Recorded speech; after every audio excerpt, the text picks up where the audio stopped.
Welcome to the organizational structure presentation. My name is Michelle Hurwitz, and on behalf of my group, I will be narrating the presentation. An organizational structure is a system that outlines how certain activities are directed in order to achieve the goals of an organization. It does not matter on the size of a company. Each organization uses organizational structure. To be successful, the organizational structure must lay out each role within the company so they can meet their objectives. There are different types of organizational structures, and for this presentation, we'll discuss four. The functional organizational structure is an organization that is divided up into smaller groups. An example is a marketing team for a company that reports directly to the marketing director. The advantage is employees are grouped by skill sets. The disadvantage is always working with one department. The second type of organizational structure is divisional. These are companies that operate across several horizontal objectives. An example is General Electric, which has divisions including transportation, aviation, and currents. Each division operates as its own company. The advantages are that it offers greater flexibility to a large company with many divisions, allowing each one to operate as its own company with one or two people reporting. The disadvantage is that by focusing on divisions, employees working in the same function in different divisions may be unable to communicate well between the divisions. The third type of structure is the matrix, which is a blend of the functional organizational structure and the projectized organizational structure. The advantage is employees can share their knowledge across the different functional divisions, allowing for better communication and understanding of each function's role. The disadvantage is multiple managers equals confusion and conflict. The last organizational structure is flatarchy. Blending a functional structure and a flat structure results in a flatarchy organizational structure, which allows for more decision-making among the levels of an organization and overall flattens out the vertical appearance of a hierarchy. The advantages are that it allows for more innovation company-wide, as well as eliminating red tape that could stall innovation in a functional structure.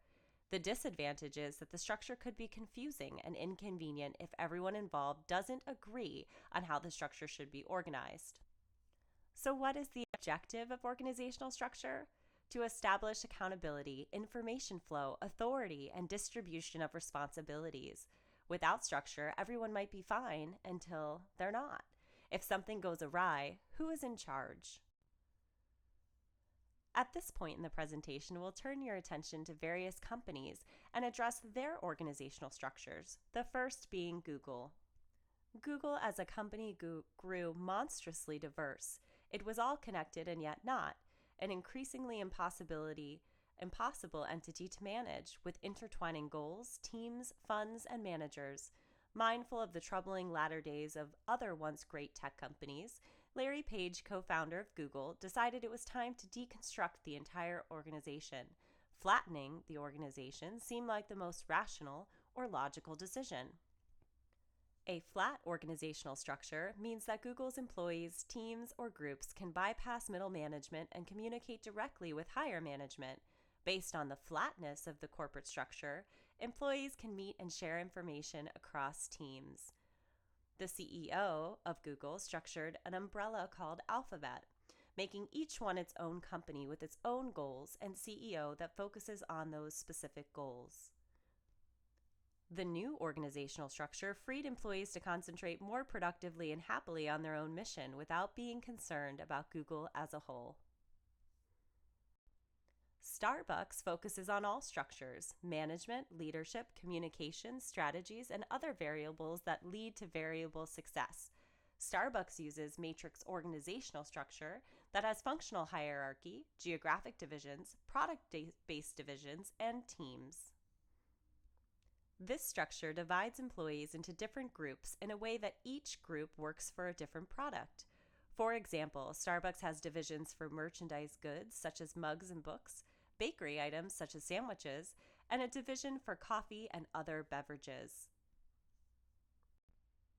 Menlo has a non-hierarchical system with 4 categories: associate, consultant, senior, and principal. Menlo takes an approach that's very similar to Zappos in the ways such as bonus dispersion and how the hiring and firing process is done. It could also be classified as a non-hierarchical system. Team members advance based on peer evaluation. Bonuses are paid based on profits and shared equally by all team members. They all sit in the same room and one long table where they can communicate with one another. There's no special treatment and no corner offices. You simply sit in the same room with everyone else. They hire together, fire together, and review one another's performance together. Organizational structure isn't something that's static, in that organizational structure is always changing. At times, they're refining parts of the organizational structure rather than a complete overhaul of change. This is how they become custom organizational structures, like the ones that we've discussed. There's also additional companies that we'll address during this slide in relation to their organizational structures. It's very hard to find any two companies with identical organizational structures. Amazon.com Inc. has a functional organizational structure, and the following are the most important characteristics: global function-based groups, which is its most significant feature, global hierarchy, and geographical divisions.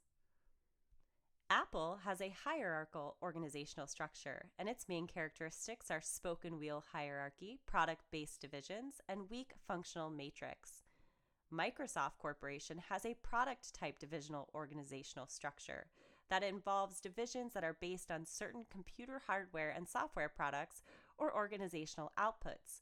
Its most significant characteristics are product-type divisions, global corporate groups, and geographical segments. There are also emerging trends in functional organizational structures. In many construction, maintenance, and facility repair fields, there's a war for talent. As large numbers of baby boomers reach in retirement age, there are significantly smaller numbers of Gen Xers and millennials entering these fields. A growing economy compounds this net loss of potential employees. The U.S. Department of Labor Bureau of Labor Statistics forecast 907,000 job openings annually in construction and extraction occupations, and 633,000 opening in installation, maintenance, and repair occupations. This is a labor market that favors the employee and has pitted employers against one another in competition for safe and technically savvy employees. And we see competition between both private sector and the public sector. The business practices of these sectors vary. Generally, private sector employers are more agile and nimble in the hiring process and can offer higher pay rates. Employment with private sector employees can be more volatile, resulting in higher layoffs during economic downturns. Public sector employees generally offer better benefit packages, including better health insurance and more time off. Public sector employers are often more stable than private sector employers. Public sector employers generally have a more bureaucratic process and processes that take longer to hire or promote and offer lower hourly wages. So what is the result of these trends? Well, we're seeing more younger employees choosing private sector employees. Let me say that again. More younger employees are choosing private sector employers. These choices are being driven by the following factors: type and value of compensation, employer stability, and growth opportunities. Generally, younger employees have fewer health problems and are less likely to have spouses or dependents. These factors cause younger employees typically to value benefits such as employer-provided health insurance and increased amounts of time off, less than hourly wages. In stronger economies, like our current economic climate, employer stability is less of a factor for employees when considering employers. This is especially true for younger employees that are more mobile. Also, in stronger economies, private sector employers generally grow faster and can offer more potential growth opportunities. So what's the public sector strategy? Well, one method public sector employers are using to remain competitive in the current job market is to modify their functional organizational structures through career ladder and career path programs. A career ladder program is more simplistic, easier to implement and administer, but ultimately don't provide as significant of an impact to employees. Career path programs are more complicated to implement and administer, but can provide more significant motivation and reward to employees. The basic premise of either program is to provide growth opportunities for employees without flattening the basic organizational structure. This objective is achieved by creating distinct levels within a given position. Career ladder programs are generally based on time and experience. These programs are easier to develop and implement because there are fewer factors to consider, and advancement is usually time-based. The time-based advancement is also easier to forecast from an HR and financial standpoint because these programs are time-based. Higher performing employees are not recognized or rewarded at a higher rate than their peers. On the other hand, career path programs use time and experience as factors, but also include knowledge, skills, abilities in technical and leadership applications. These programs are generally more complicated to create, requiring a thorough understanding of the objectives of the organization and what knowledge, skills, and abilities are essential. These programs can also inspire the high performer and overachievers because talent and hard work are rewarded as opposed to being time in position programs. There are many benefits to professional development programs. Potentially, they're a recruiting tool, and they negate disadvantages for public sector employers. Beyond the internal benefits of a professional development, it can also be used as a recruiting tool, especially for private sector employers. Effective professional development programs can negate some of the systematic disadvantages for public sector employers, allowing them to show a career track to higher hourly wages and professional growth, while continuing to offer more stable employment and more valuable benefits. And that concludes our presentation of organizational structure. It is our hope as a group that through this presentation, you have a better understanding of what encompasses organizational structure and the different parts and considerations that go into the organization, the organizational structure of different companies that are employed, and how organizational structure changes and continues to grow and develop as companies sometimes simply refine parts of their organizational structure and at other times implement an entire overhaul.